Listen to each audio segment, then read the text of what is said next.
শুভেন্দু অধিকারী মুর্দাবাদ, শুভেন্দু অধিকারী মুর্দাবাদ।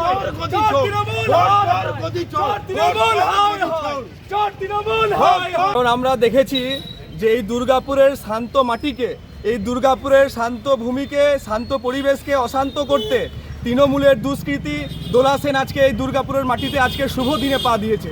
আজকে ডক্টর বিধানচন্দ্র রায়ের জন্মদিন এবং সেই জন্মদিন আমাদের দুর্গাপুরের প্রত্যেকটি জায়গায় পালন করা হচ্ছে, উদযাপন করা হচ্ছে।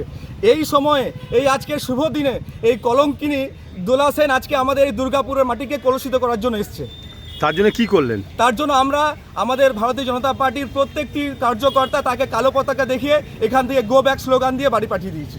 আমরা দেখলাম এখানে আপনাদেরকেও বলা হচ্ছে তৃণমূল থেকে এটা কালচার, তৃণমূলের কালচার। তৃণমূল বলবে কারণ শাক দিয়ে যেরকম মাছ ঢাকা যায় না, তৃণমূল সেরকম নিজের গলার আওয়াজ করে তারা তাদের দুর্নীতি, চোর যে কাজগুলো করেছে, সমাজ বিরোধী কাজগুলো করেছে, সেগুলো ঢাকা দেওয়ার চেষ্টা করছে জোর গলার মাধ্যমে।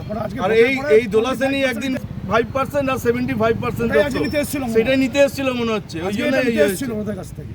আপনার নাম? দিব্যেন্দু গায়েন, দুর্গাপুর পূর্ব 1 নম্বর মণ্ডলের সাধারণ সম্পাদক।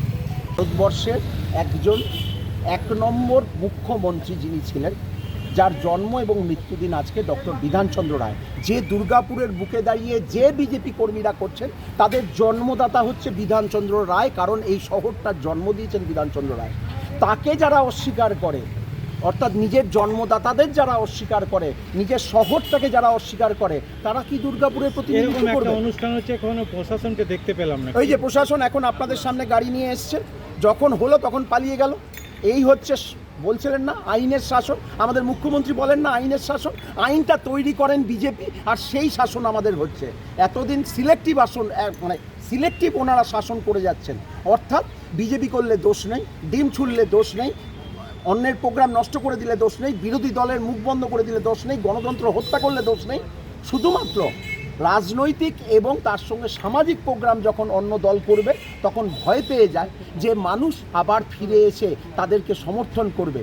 যেভাবে গত 2 মাস ধরে সরকার যেভাবে পরিচালনা হচ্ছে, মানুষ তিতিবিরক্ত, প্রত্যেকটা মানুষ তিতিবিরক্ত।